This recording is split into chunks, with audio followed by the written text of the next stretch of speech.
Hello and welcome to Tabernacle's Life Class, our life stream. Today is Tuesday, and you know we come live to you every Tuesday. I want to thank all of you that are here for joining us.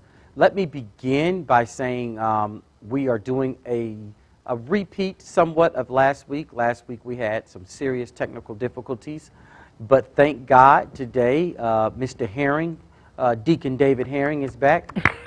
Yay, David.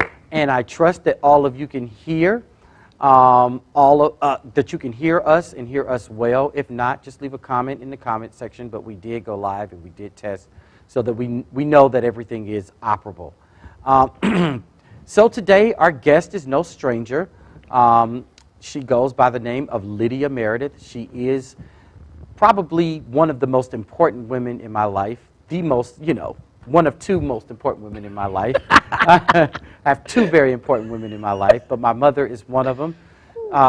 Lydia Meredith is an author. She has a master's in business. She had from Vanderbilt. She has a master's of policy from Georgia State. She has a master's of Christian education from the ITC, and she is working on her doctorate in rhetoric. From Georgia State University. She has the most education of any woman directly related to me that I know. She's brilliant, and you are not going to want to miss her and her dynamic conversation that we're going to bring to you as we talk about her life, her journey, and continue the conversation about this civil unrest, Black Lives Matter, and things that are important to us in our community. So now that I've introduced my mother, who is one of the most important women in my life, the most important woman in my life is sitting right here next to me. This is my lovely wife, Janelle. She looks beautiful. Thank you so much for stepping in today. Thank you for being here. This means so much to me. You are great, and all the world is going to know about your greatness as I experience it every day, even though it gets on my nerves some of the time. But no, Janelle is here in place of the lovely Myra Herring, my dear sister and wife of Mr. David Herring. She has to take some time away because she's busy with work, and you all know that we do this as a volunteer basis. We may welcome a few of you on, but before we do that, I want to tell you we do have the next 2 weeks of our shows planned. Next week we are doing Trans Lives Matter, and we're going to have our very own Tori Cooper as a part of the show. And following that week, I know many of us are concerned about the educational system and going back to school, virtually, not virtually. We're going to have a few principals on and some educators and some students, and we're going to talk about this virtual era. But without any further ado, I'd like to give my lovely, beautiful wife the floor. I just can't believe she's here. I promised her I would not be extra, but baby, you are beautiful. We're coming up on our anniversary, 5 years this week on Friday, and I couldn't be happier to share this moment with her and share this stage with her. Thank you. I think you first need to elaborate on how did we come to invite Lydia Meredith on the show today? Yes, and that was a very intelligent way of telling me that I didn't say that. But so this is how we got here, and she's brilliant. Thank you, Janelle. The week before last week, about 2 weeks ago, we had Bishop Blunder, Bishop Pearson, and Bishop Meredith on. We were talking about the state of the black church amidst the civil unrest. And they reflected on their experience of being black in America. They reflected on their experience of the church and its role during the 60s. And unbeknownst to us, as Bishop Pearson grew up in the West, and Bishop Blunder grew up in the West, and Bishop Meredith grew up in the North, they were not in the South, where white people let you know every day that you are black. So they had a very different experience as it pertains to the civil rights movement, civil unrest and protests. They remember the riots and stuff in the civil rights era in the 60s, but they were not really actively involved in it, and neither was their church. Lydia Meredith, the professor and author, and I already told you all of her credentials with her education, comes from Macon, Georgia. She was in the heart of the fight here in the civil rights era and the civil rights movement. And the impact is that she's going to give that testimony being here in the heart of the South, but also correlate to how things really haven't changed and how she thinks that we could do better moving forward. So without any further ado, that's our scene setter. Janelle, why don't you ask Miss Meredith our first question or bring her on? All right. Thank you for joining us today, Sister Meredith. It's my pleasure to be here. Yes. Our first question is, just take us through your experience growing up in Macon, Georgia.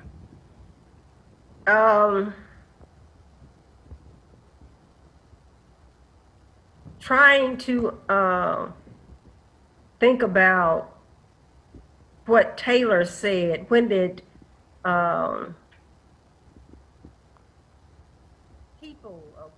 When does a person realize that they are different? You know, when did that first happen in my life?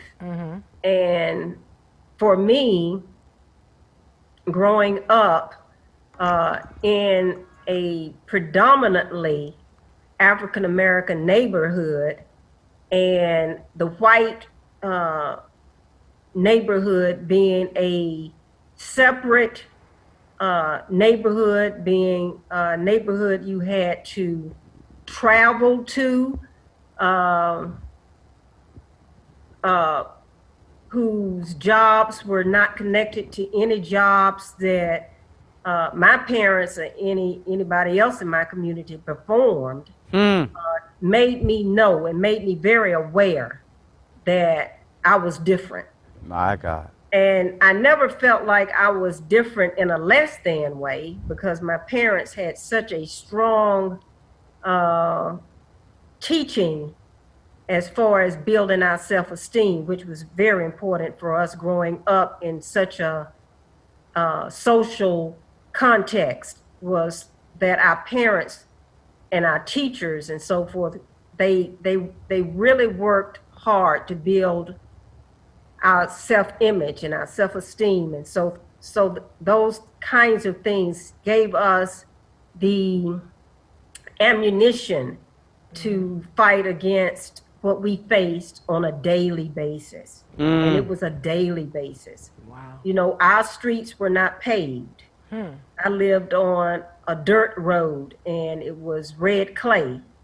And they had to have machines coming up and down the road after the rains so that cars could come up and down the street. And the house was dilapidated. You know, you could see through the wood boards, and we would play under the house because we had no toys, and we had to create games and create toys. And our schools, you know, my parents worked 24/7. When my daddy wasn't working and he was away, my mother was working and she was away, and my older siblings had to take care of the younger siblings while parents were away working.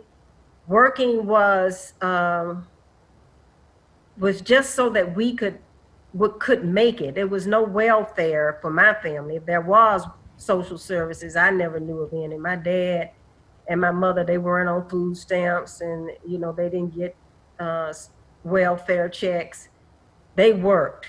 And my dad was present. He wasn't absent. Every 2 years, another child was born, and those kinds of things. And so when we went to elementary school, in kindergarten, there was no such thing as pre-K. We went to school in kindergarten.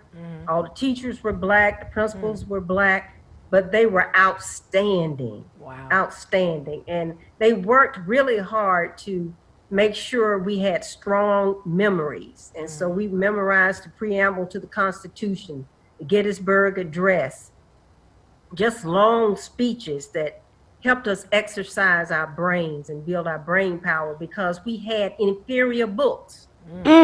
We used the books that white people used to use. And so we never saw a new book. That was just not something we experienced. And so since we were so disadvantaged, they had to try to build our thinking power, because we didn't have resources. We didn't have any tutorials. We didn't have the best books. We didn't have the equipment in the classrooms. We just had what we had, which was leftovers. That's what we got, was leftovers. And we know during slavery, we got leftover food. That's how we got hooked on chitterlings and those kinds of things. But during the time I was brought up, we grew up on leftovers. My daddy worked at the restaurant. He was a chef. He brought home leftovers. We went to the bargain box to be clothed, leftovers. There was always something that somebody else owned before we owned it. And so that's why I'm not materialistic now, because, you know, newness, it doesn't it doesn't impress me, because I just grew up with and being comfortable with things that we had. So going through all of those grade schools until high school, when they decided to integrate schools, the public schools in Georgia, the white boys went to one school, white girls went to another school. And so when I integrated the high school with 20 other black girls, it was an all-girls environment. When we got to the school, we had to experience name calling. And I mean, it was just out there. I mean, nobody was stopping it. You had administrators, you had teachers, but nobody stopped those students from doing what they were doing. In fact, the day that we started, we had an orientation, and what should have been a welcome to our school was, you're not gonna do good in our school. We don't want you here. You're here, so we gotta make the best of it. You're not gonna perform well. I mean, this was the kind of reception we got. When we entered the school. It was jeers. It was, nobody expected us to do anything, but just having to abide by the law. They did what they did, and they let us know they did not have the heart, and that their heart was not in the integration process. And I told this story last week when I was on the school bus. I didn't get the memo that we weren't supposed to get on the school bus. I was so exhausted that first day dealing with those white people looking at me crazy and calling me names. I got on the bus trying to get home the fastest way I could. I got on the bus. I sat in a seat next to a white person. She got up and left. So I got up and sat next to another white person. Everybody on the bus started calling her, "You gonna sit next to that nigger?" And so I was just praying she wouldn't get up, but she did. She got up and moved, and it was such a humiliating experience. I got I got up from my seat and left the bus and walked home, almost ran home until I could feel like I was in a safe place. But nobody there in that environment defended me. So I had to have a very strong constitution, because there was nobody there to protect you from any of this. So I got home, my mother said, "You none of those names, you can do and be whoever you want to be." And so she gave me a strategy of how to deal with white people. And so I made it like a game, you know, and I was going to win the game. And that was, don't treat them the way they treat you. And you just be you. And at that point, they had already taught us that we had to be better. You know, so we couldn't bring any B's home in the Mitchum household. You had to make an A, because my parents were their minds were made up that education was our way out of poverty, and we were coming out of poverty. That we were gonna have a better life than they had. And so finishing, going into Vanderbilt University, leaving high school, I was the first person in the Honor Society, tapped for the Honor Society the next year. So I proved the principal wrong. Straight A's, 4.0, going to Vanderbilt, you know, first black cheerleader in high school, first black cheerleader at Vanderbilt University. Engineering school, finishing in 3 years, getting my master's in business, leaving there to United States Steel Corporation in Fairfield, Alabama. I made the newspaper, the first black in the management training program. It was always a first for me, because the oppression for African American, for black people, was so blatant. In other words, the knee was on our necks. and nobody cared that the knee was on our necks. My boss who trained me, his whole conversation while he was smoking cigarettes and drinking a cup of coffee, training me to do my job, he was talking about Bull Connor. And we know who Bull Connor was. He For was those the of one us that that don't, holds down the peaceful protesters during the civil rights movement, arresting them, billy clubs. That was the kind of person that my boss esteemed. And so, you know, this is the kind of environment that I endured to learn my job. And I had to learn it because I had to live, and I had to deal with the oppression that came with being the only colored, the only brown, the only black face in all these arenas. Now, when I went to California, the racism was there, but it was not as blatant. So, you know, I went to Pacific Gas, an electric company. I was a senior engineer there. And there were communities of where there was no separate black and white communities. It was a lot of, unless you were really elite, there was a lot of neighborhoods where there were black and whites in the same neighborhood. But the racism was still there, and I knew how to pick it up because I had felt it all my life. So if it wasn't racism, it was sexism. I'm a woman in a man's world, an engineer in a man's world. So if I didn't have to deal with racism, I had to do with sexism and classism, and all these isms built a strong muscle, built the muscles that I needed to survive in society. And so now, 50 years ago, when Martin Luther King was fighting for civil rights and human rights, I was just a little girl. And we're still dealing with this kind of maltreatment now as black and brown people. So that is a very powerful history that you shared with us, from grade school to high school to college. I don't know if you guys missed that. She was integrated our high school. She was the first black cheerleader. You know, first. And that was, you went to Vanderbilt on a full scholarship, correct? Yeah, full scholarship. I got a full scholarship through undergrad and graduate school. I left school not owing Vanderbilt one red nickel. Wow. Because of scholarship. Right. Right. So that, extraordinarily powerful, Mom. So, you know, fast forward, we're here 50 years later. We know that you had a nonprofit organization called Beacon of Hope, and you worked in the community. So you've seen the results of what African Americans know today is called redlining, right?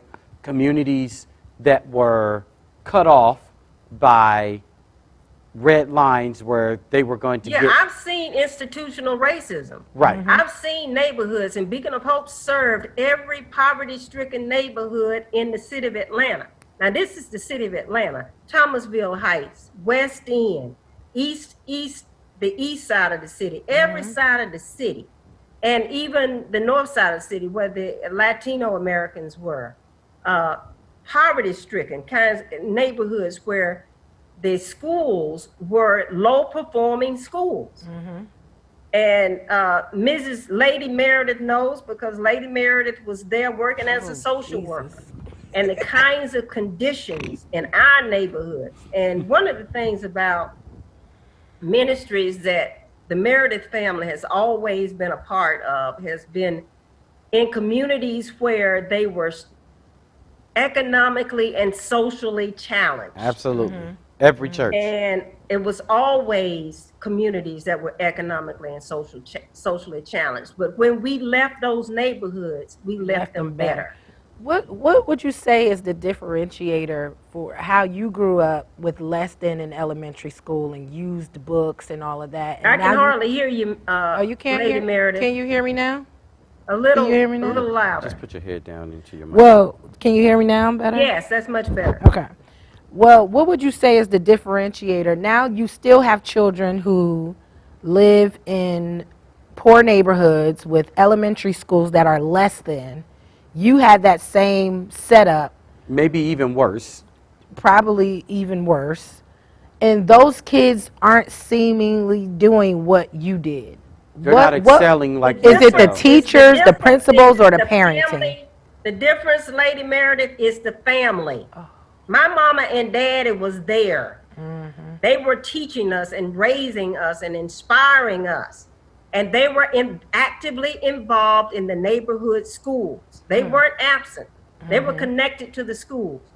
As you know, Lady Meredith, families, the low-income families, they were totally detached from the schools. Yeah. And the schools, the teachers were not like the teachers that taught me. Right. So the teaching was The different. teachers were exceptional. They The cared.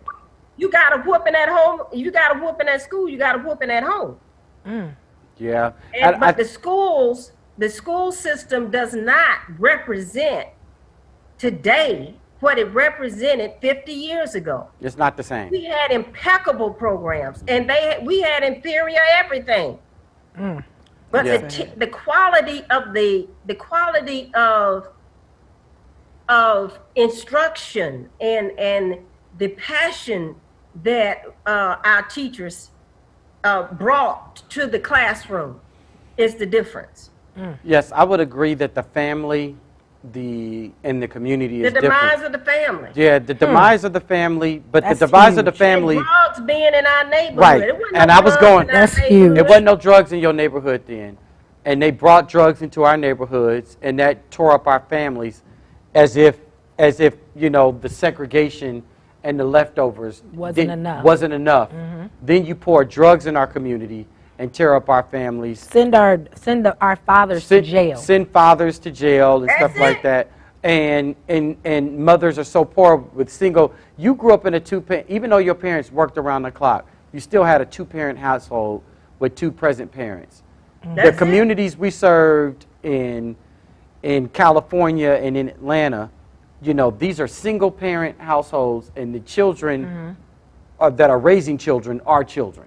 95% were single parent households. And these 95%. mothers, and the mothers that are raising these kids that got teen. 3 and 4 kids, they're practically 18, 19, 20, 21. And, They're and now, a lot, the demographic teens raising children. Yes. Children raising children. your older siblings had their parents to help them. These, Yeah, our older siblings were babysitters. They weren't parents. they weren't parents.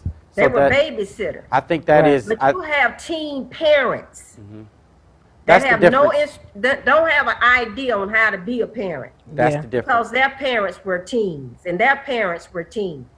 So since we're talking about, the systematic institutional racism, I think this would be a good place to kind of introduce the Black Lives Matter conversation. Lady Meredith, why don't you take it away? Lady Meredith reads the news every day. Janelle is fine. Janelle reads the news. Yeah. Sorry, I just kind of picked up on what she was Yes. saying. I didn't mean. Recently, an 8-year-old girl, Sequoia Turner, was shot and killed near the Wendy's where Rashard Brooks was murdered by the police and where the recent protests have taken place off a university. Critics of the Black Lives Matter movement use these kind of crimes in our community as an argument against the movement. Do you believe the crime in our community takes away from the Black Lives Matter movement? They're saying we're the protest for the 8-year-old girl across the country that was murdered. Where's the outrage from our own people?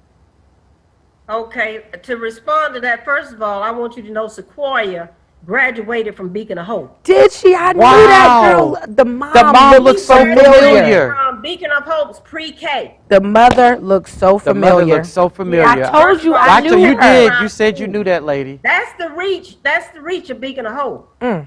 That girl graduated from Beacon of Hope 4 years ago. Our French teacher told me she was the best student in her French class. Wow. Her older brothers went to Beacon of Hope. She has a First of all. 12-year-old son, and her older brother went to Beacon of Hope. Wow. And so now to respond to the argument that because we have black on black crime, we should not be so concerned with white on white against Black. the civil unrest that has come as a result of white supremacists, police brutality, and those kinds of things that has been happening for 400 years. 500 actually. 500, well, 400 for sure. Because it started, and it's the first, I think, from history, the first slave landed from the transatlantic slave trade. 1500. That millions and millions died in the Atlantic Ocean before they even got here. Brazil, 1519, I believe. 1619. And so the slave trade, you know, started in the 1500s.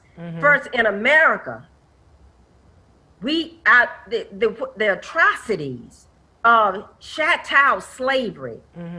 I mean, we were treated like animals. Animals.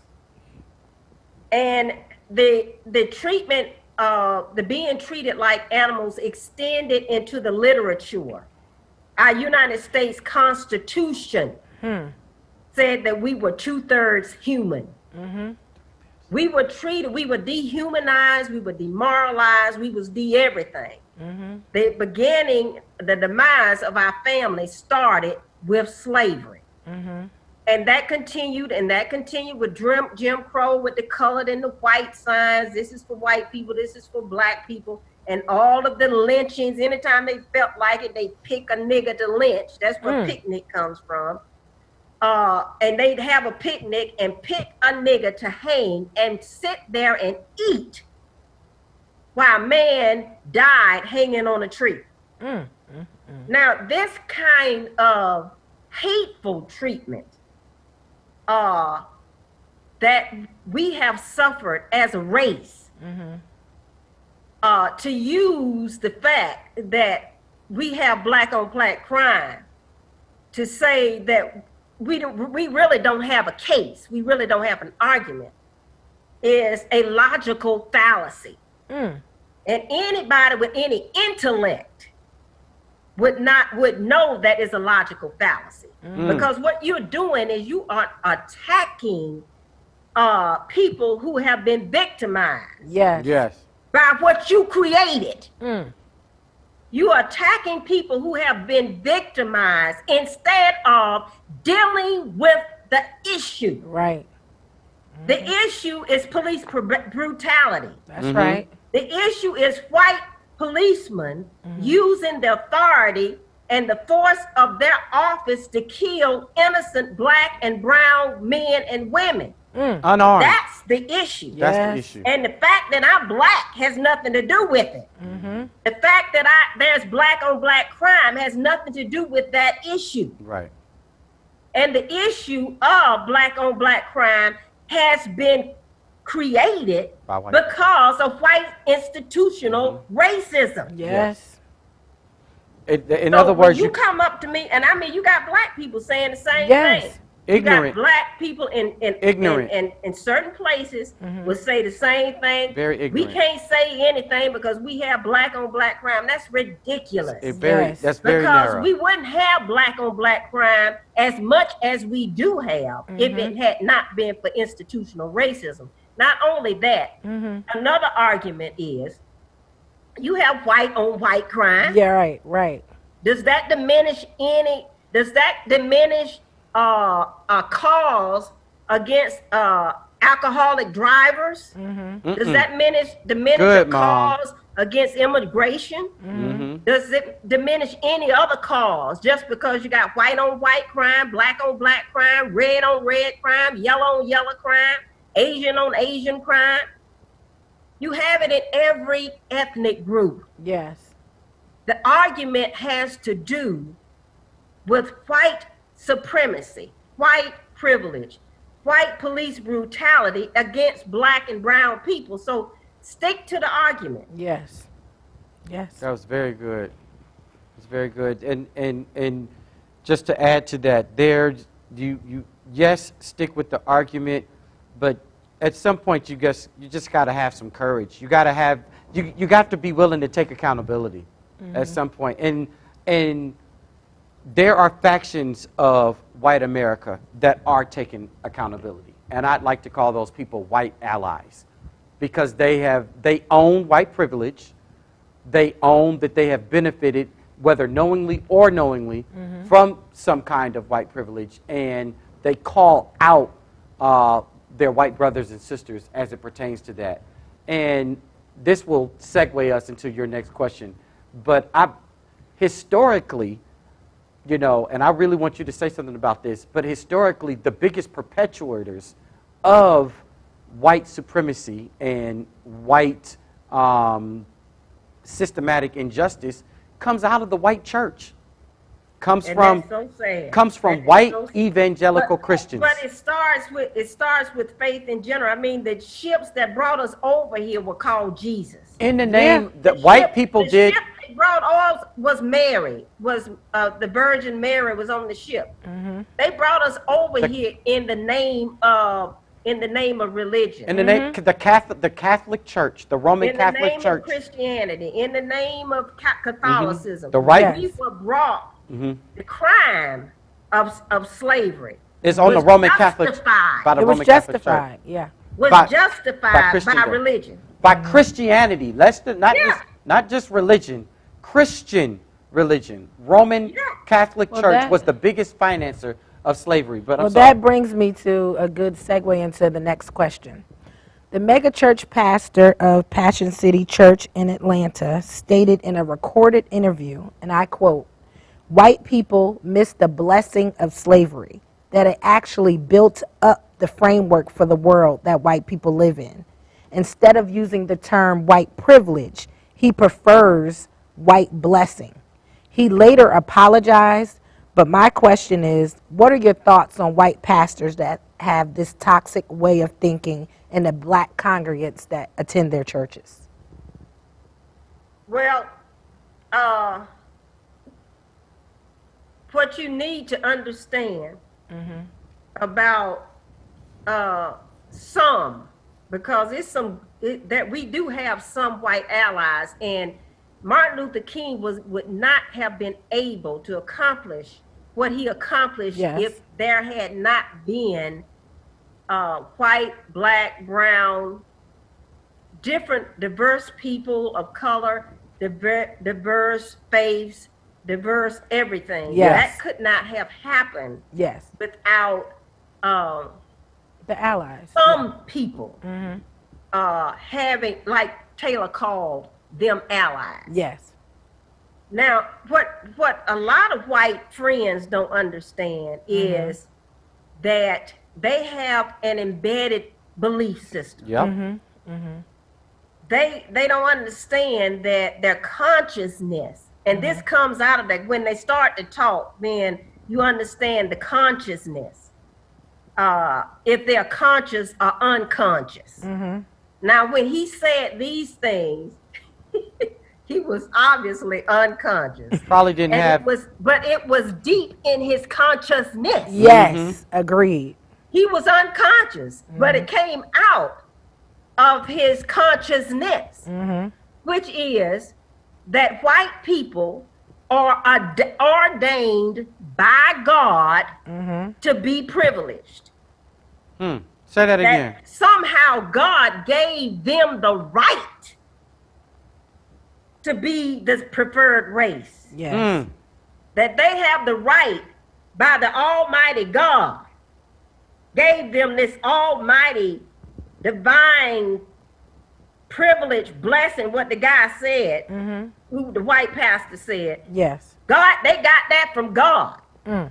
And so whenever, and this is another fallacy, and this is another trick of the enemy.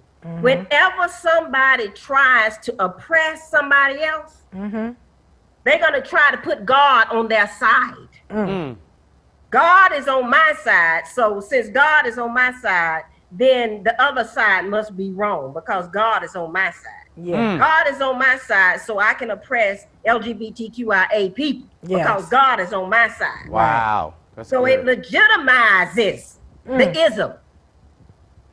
Because good. if God is on my side, Then it's I okay. can kill a nigga anytime I get ready. Right. Because God is on my side. I can put my knee on anybody's neck because God is on my side. My God. My God. God made this, and that's what the Klan, I mean, they biggest Christians in the world. Yeah. They quote unquote Christian evangelicals, all these people who don't say nothing against the Klan, marching around with hoods on. That's a faith-based organization. The Klan is. Wow. And they believe that God gave them that privilege. Sad. And as long as that's in their consciousness, it's going to come out when they're not even thinking about it. That's right. That's right. That's why he had to apologize, because it just came out of him. It just flowed right out of him. Flowed right out of him. Apology was not necessary. What he should have done was put himself in school and in other surrounded words, himself. the first thing that we need from our white brothers and sisters is consciousness. Wake up. Get woke. And the only way they're going to get woke is to have some real black, Black Panther type black people in their life. Well, that was pre-recorded, so don't you think if he had black people on their staff that weren't afraid to speak up, they should have reviewed it and said, hey, you may not want to say that. No, I don't think he had any black people on his staff. Frankly, No, and that's the same. Frankly, none of these white mega pastors do. You don't have any black people on staff. To tell you, don't say that. They're not on the admin team. Yeah. They're not in executive leadership, but that's the They're world. not in executive That's the leadership. world we They're live in today. congregation. That's the world we live in today. Mega churches are no different than mega corporations. There are no black people in leadership, and the one black person they do have in leadership is afraid to speak.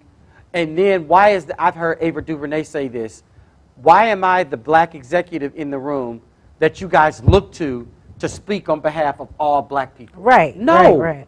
Put more black people in the room. Put more diversity in the room so that you are able to address broader issues and broader problems. But yes, there are some white allies though, Mom, that do get it. Yes, and for whatever reason they are awake and they have had training. They are awake. They are awake and they have had. They are friends. They are, and I have some. Yes, Yes. yes. I have some white sisters and brothers in my life who have been woke. Woken. And how can a white person get awoken? How can you wake a white person up that lives in this bubble of, racism doesn't exist, White privilege doesn't exist. white privilege doesn't exist? What would you say to those kinds of people? And then, for lack of better words, I'm going to let my daddy come out, the Uncle Tom Negro men and women that also support those kinds of thoughts and theories. Like Clarence Thomas on the Supreme Court. Yeah. Wow. But it's a lot.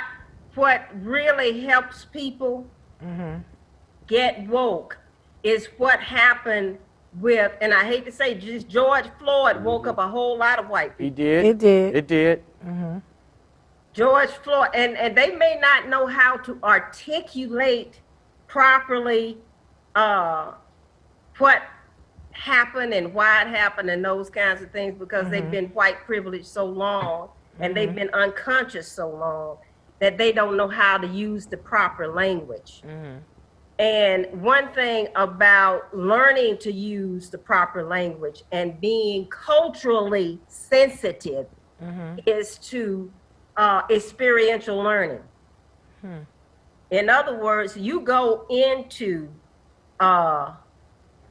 you emerge yourself in the Black experience. Like for me, when I was writing my paper on the LGBTQIA people, I had to emerge myself. Yeah, in the that community. There it is. So that I would not say anything that was offensive to that community. I agree with that. I had to emerge. I had to immerse myself. I had to come into a community that I didn't know the language. I didn't know what it felt like. And I had to hear those stories. and I had to listen, and I had to learn cultural sensitivity. You can't learn that absent being around people who are different from you.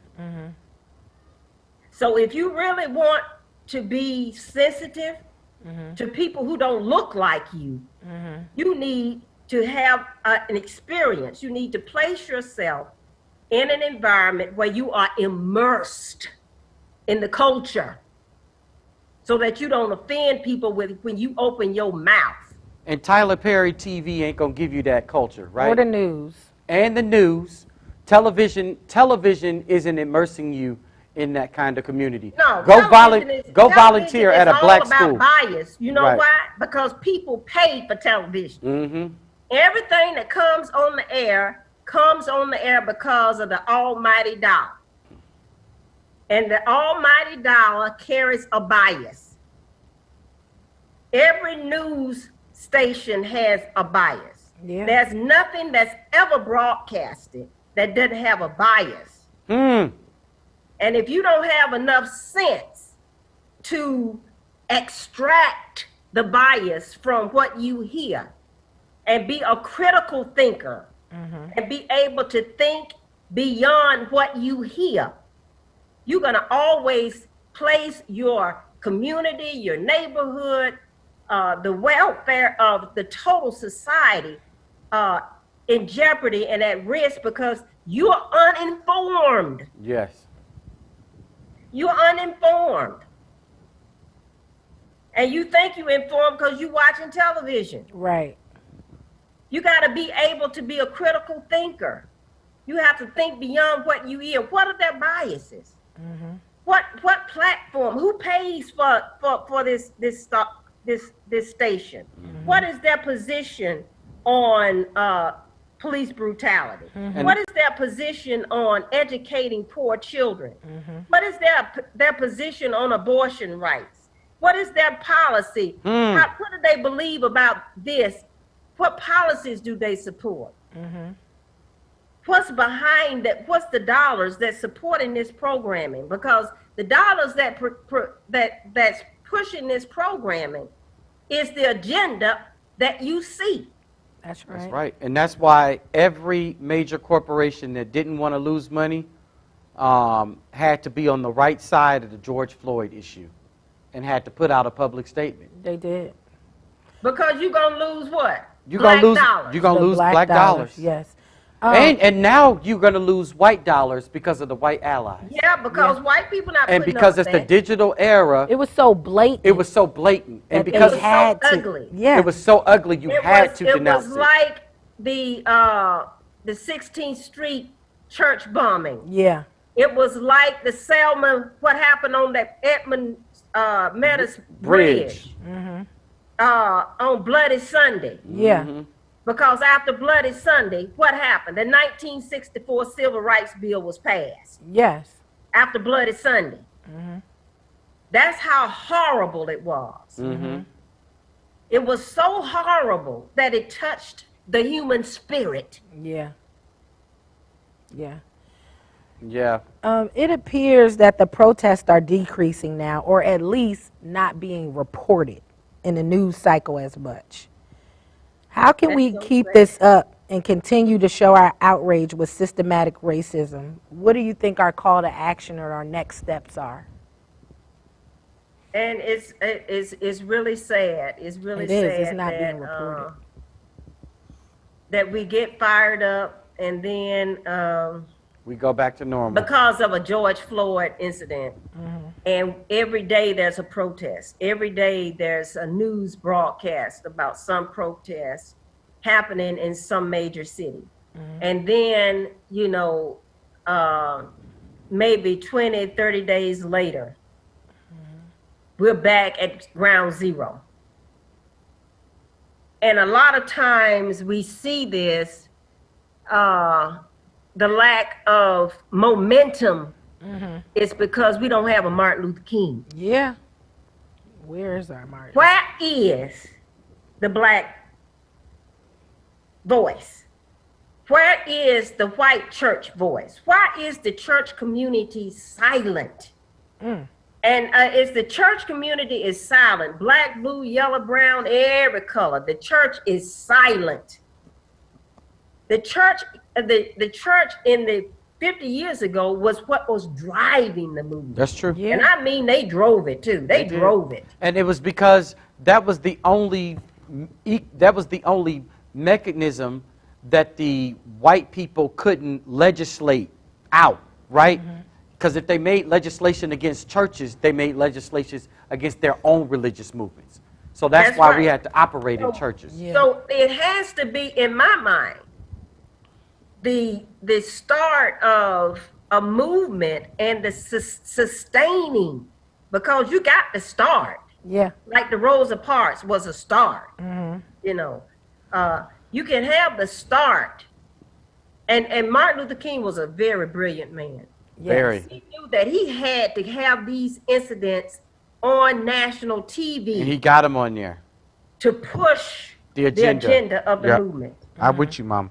It had to be national televised. Everything had to be televised. And so that's why the marches never stopped. That's why the street sitting on lunch counters never stopped. Because King knew that the cameras had to be there for change to happen. So we got Absent of Martin Luther King,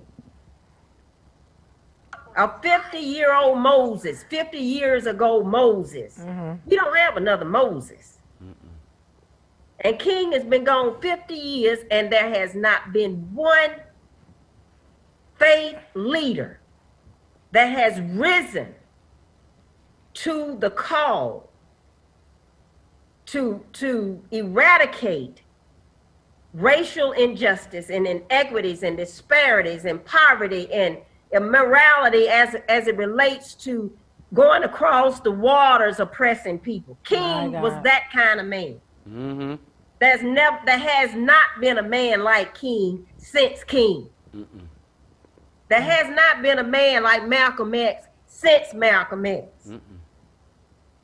Gandhi and Nelson Mandela, for that matter. Gandhi. There has not been a Gandhi since Gandhi.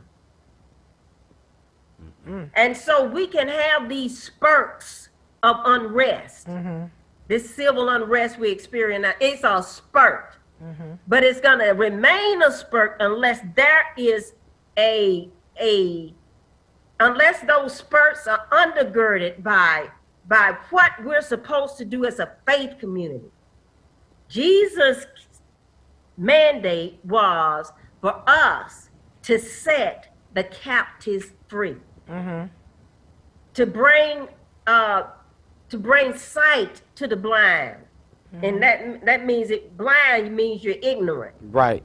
To bring sight to people who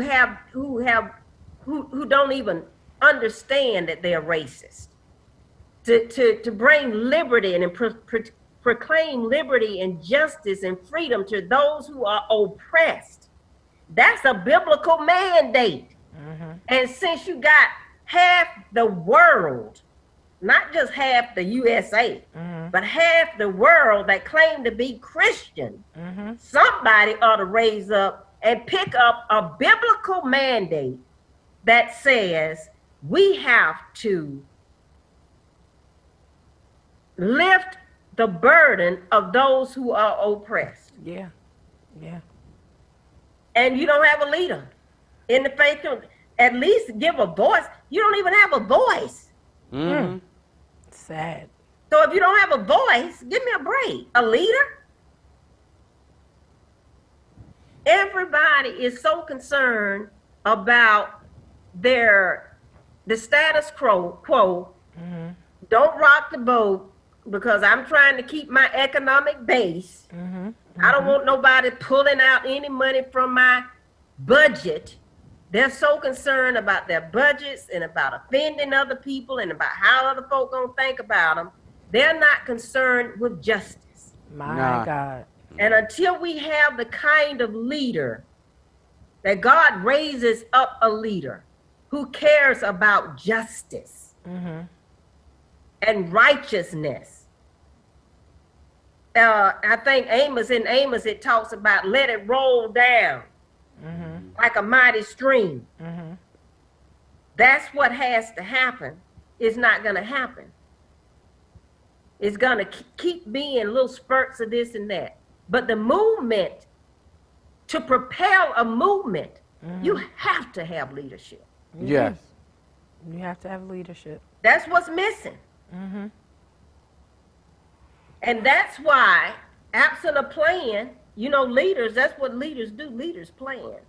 Yeah. Right. You're going to have a leader plan. They have strategies. Yeah. Because they have goals. I know this is very important to you and you're very passionate, but tell our audience today how important it is to vote this coming in the next election, in all elections. Local, especially. Voting is a privilege that our ancestors died that we might have. Literally. In fact, Fannie Lou Hamer, she got raped and battered because she insisted on voting. And so, okay, you vote and see what we do to you. She got beat and raped. And when it was the time to elect, I think Humphrey was running for president. And they they wanted delegates from communities of color. And they were saying, no, it's too soon to have delegates from communities of color. We can't do that. That's just too soon. The blacks created their own delegation. And they sat right there in the middle of the Democratic convention floor. And nobody paid a lick of attention to them. But again, 50 years ago, when the movement was hot and everybody was pushing the agenda for civil liberties, voting was seen as a part of the solution. Now, I don't want you to think voting is the only solution. Right. Because you have to keep this agenda of injustice in front of people. That's right. That's right. But voting is part of the solution. And it's part of the solution that our forefathers and mothers died for. My God. So it's important to do it just to honor your ancestors. That's right. To honor your ancestors. To honor the people whose blood was slain for you to have that right. Just to celebrate them, you need to vote. That's good. Now that's the first reason. That's one reason. The next reason you need to vote is because if you don't vote, you have nothing to say about who lands in office. You have not, and let me tell you something.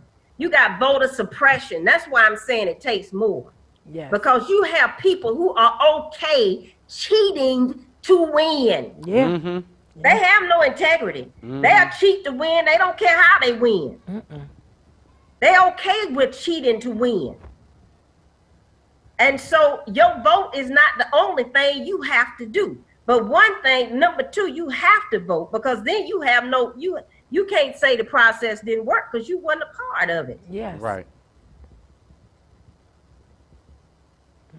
Voting is imperative. And what's more imperative than voting is for you to know who you're voting for and why you're voting for them and the policies that these people are pushing. Yes. So you vote and you uninformed, you need to be a voter and an informed voter. Yes. Got it. Got it. We get any questions in this week? I don't know. I didn't check, but we're coming up to the close. I feel very empowered by what you're saying. I'm ready for the revolution. I feel like, what do I do next? I don't know how you feel, Taylor. No, give your mom some closing thoughts after that. My fire's always burning. You know, as you were talking about, there's no voice. there's no, I believe there is no voice for a number of reasons, namely because of the almighty dollar and, you know, people protecting their financial interests and their brands. But there's also no voice because nobody, you know, there's nobody in a position, right, that's really come up like a king has come up that has money, right? Think about it. Like, you know, imagine a Martin Luther King being here today. You know, he's not, unless he builds that platform for himself like he built it in the 60s, he's not going to really have a voice. And everybody that has a voice today has a platform of some kind with some kind of financial institution behind them so that they can continue their agenda. And I believe when somebody that has Martin Luther King's mind and heart gets married to the kind of independent financing that can stand alone without having to be worried about their brand and these other kinds of things, or somebody that's already there that has hundreds of millions of dollars that can say, you know what, I've got enough money. I've got enough money. I've got enough money. Let me use my wealth. Let me use my platform now and let me immerse myself in the teachings of a Martin Luther King, a Gandhi, or something like that, and be the voice that never takes his foot off the gas for justice. And I like the way you say that, Taylor. You can't take your foot off the gas. You can't take your foot off the gas. I like the way you said it. You can't take your foot off the gas. The last I heard, and you can't be afraid to die. March on Washington. It's supposed to be August 28th, I believe, 28th. In D.C. In D.C. The last I heard, maybe that will give us more momentum. Yes, August. It's happening in August, but as far as the leadership and the voice, that kind of platform is going to come where somebody is not worried about where somebody that has money is no longer worried about their brand, but only concerned about adaptive and evolutionary justice. A justice that changes form and you have to be willing to die. Yes, and I said that. You've got to be willing to, you can't be afraid to die. You can't be scared to die. You can't be scared to die because if you're calling out injustice, that means you're messing with somebody's bottom line. Yeah. And they were assassinated. And King was not afraid to die. And King was not afraid to die. Malcolm X wasn't afraid to die. Malcolm X was not afraid to die. Not afraid to die. Their interests weren't building the next mega church. No. They killed both the Kennedy boys. Then they turned around and killed Malcolm X and killed Martin Luther King. And they were on that killing spree in the 60s. Everybody was being assassinated. Now they kill you by assassinating your character. And which is a logical fallacy. Anybody with any rhetorical skill or understand and know that you deal with the issue, you don't deal with the person's personality. Right. Yeah. You deal with the issue. Right. But what people do, they try to assassinate your personality. Everybody's sleeping with, as soon as they find out somebody's sleeping with somebody, it doesn't matter what stance they have, what position on any issue is, as soon as they find some immoral flaw, they use that against nobody is absent moral, nobody is absent moral, flaws. Everybody is subject to flaws. Yes. Right. Right. You can look through anybody's calendar, through anybody's, script, life script, and find some inappropriate things. Right. Because nobody is perfect and nobody has done everything perfectly. Right. Their entire life.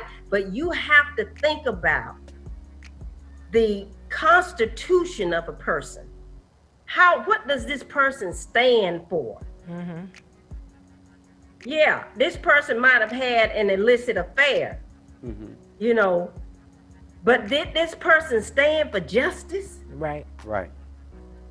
Right. Did they fight for justice? Did they try to help somebody who was poor? Did they try to feed the hungry? Did they try to change the injustice in the penal system? Was all their life devoted to justice? Right. Right. Right. Well, I hope you run for office, Sister Meredith. You will be excellent. We'll campaign for you. Yes. We want you to run for office. But we're wrapping it up right now. So we want to know, do you have any closing thoughts for the viewers or anything you would like to say before we close? First of all, I want to thank Lady Meredith and Pastor Meredith. Lord. And Pastor Meredith, I tell him all the time, Taylor Meredith is my pastor. Lord, Mom, this is... And Janelle Elizabeth, Lady Meredith is my first lady. And I am honored to be on this program, talking to the listening audience of the Tabernacle Church and social media, as we try to unravel this complex issue of social injustice, and how crippling it is, and how hurtful and how harmful it is. And the pain continues in communities. When does it stop? Since I was a little girl, when does it stop? I'm 68 years old now. When does it end? But it will only end as we, as individuals, commit our lives to justice for all. And you start by voting. Yes. You start by candidates that you know are doing the right thing. Yes, God. Yes. That's how you start. Yes. Right. I think everything you said is absolutely right. I think that's the perfect close. Everybody in your homes, give Sister Meredith a round of applause. Mom, I can't wait to have you back on. You were excellent. This was a very impactful show. We're going to continue. Tabernacle Church will do its part to keep its foot on the gas, continuing these dialogues, fighting for justice, talking about justice. Stay tuned. In the coming weeks, we're going to have testing here for COVID. We're also going to do some feeding here, give away food in our parking lot for needy families, and continue our fight for social and socioeconomic injustice and helping those folks in our community and helping those that are oppressed. That is a mandate of us, the Meredith family, and obviously the church. So we love you. We thank you. Thank you, David Herring. Thank you, my lovely wife. This was excellent. I thought you were phenomenal. Thank you, Mom, the two most important women in my life. And we will see you again on the next time. Thank you. Thank you.